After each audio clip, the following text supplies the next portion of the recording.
The 92.5 XTU X Lounge, powered by Mealy's Furniture. The styles you love for less. Hello, this is Everett. We are in the 92.5 XTU Mealy's Furniture. The styles you love for less X Lounge. Say hi to Anthony right here, and this is Brent, and they're from Kentucky. Yeah, man. Yeah. So, you guys meet. You want to take guitar lessons, and you learn from this guy. So, tell me how that story goes. So, a friend of mine knew Anthony, and he said, you got to meet this guy. He's a great guitar player. I was in another band at the time, and I met Anthony and was blown away by his guitar playing, and we immediately hit it off as friends. And I'd always played music by ear and just kind of went with the flow, and Anthony is a trained guitarist, and so I took one lesson from him, and it didn't take. And that was it. He fired you? He fired me, and I just went back to learning by ear. You say training like it's martial arts. Oh, sorry. What's it I called? have a black belt in guitar. Yeah. You know, if they could rank them, I'm sure they would be able. They would try to do that, right? He's a black belt. Yeah.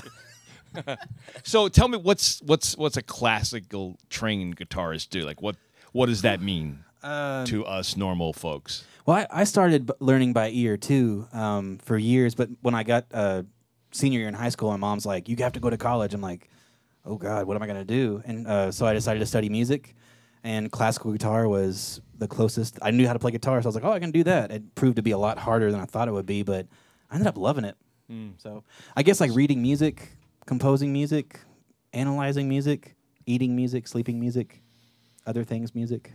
So playing by ear, you just want to get as close to the sound as possible. Playing classically, you get the notes exact and on the right time, right? Yeah, but you do a lot of ear training, I guess, like in music school. Like you learn how to listen to music and go like, oh, I know what that chord is. I can write it down. Or like just to hear stuff and go, I know how to play it because I heard it, and you get really, I guess it's like a language. You know, the more you speak it and hear it, the more fluent you are. You know.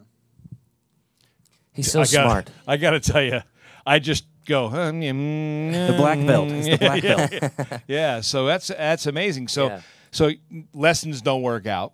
So what makes you decide you're going to work with this guy then, or maybe you decide to work with him? I don't know.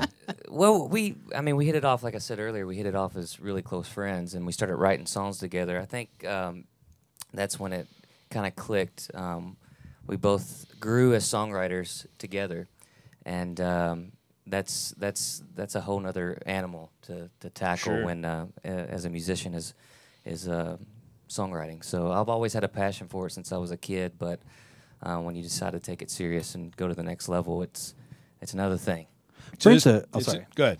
Brent's a fantastic guitar player. Like, you know, I'm a yellow belt. I'd say purple, maybe brown. I'm not sure where the hierarchy. I don't either. Whatever. But yeah. Thank you, man. You get in there. Keep trying. Keep practicing. I'll get there. You know. So now this was in Kentucky. You guys did the guitar lessons, right? And then you go to Nashville. So did you guys pack the guitar and the car and everything together and go, or? We actually had a conversation at Burger King one day in Shepherdsville, Kentucky, and Brent was like, "Man, what do you think about moving to Nashville and really trying to make it and do this thing?" I was like, "Yeah, sounds great." And we only do things halfway, so we moved halfway to Nashville and stopped in Bowling Green, finished up college. Bowling Green's an hour north of Nashville. Yeah, so. right. So you didn't have enough money to get all the way there, or there's a lot of things that kept us in Bowling Green, Kentucky. One was we were just having a great time there, so we were in bands and stuff in Bowling Green as well, and we spent 7 years there. It took us 7 years to get out of college. So, how far is the ride from Western Kentucky to Nashville? 7 years. 7 years, exactly. That's amazing. Yeah. But yeah, I guess first and foremost, it was, you know, you got to get your parents' blessing. So, you know, they were helping pay for our college. Thank God we have great parents. Separately, we're not brothers. We're brothers from another mother or whatever I said. But yeah, we had to get their blessings. So I had to finish college. It just, you know, took a long time to do that. Yeah, we were almost finished with college anyways when we met, so we had just a couple years left. I feel like our bro hang slowed the process down. You know, you start playing 4 nights a week. You know, Wednesday, Thursday, Friday, Saturday, and then you lose what track of day it is, and you lose what track of what class am I going to tomorrow or not going to or whatever. So then now you finally get to Nashville. How long since we're here today now. Like you moved to Nashville. What's it take? 2, 3, 4, 5, 7 more years? That was 2011 when we moved to Nashville. Yeah. Yep. So we've been there for a while. But when we got to Nashville, we both kind of had separate careers going on. I was doing a solo project. Anthony was doing studio work and playing with other artists as well. And we became super busy with those things and weren't playing music as much as we did back in Bowling Green, Kentucky. So last year, we dropped all that stuff and started this band. And you guys are back together. That's a song right there. We're back together again. Together. That's it. Again.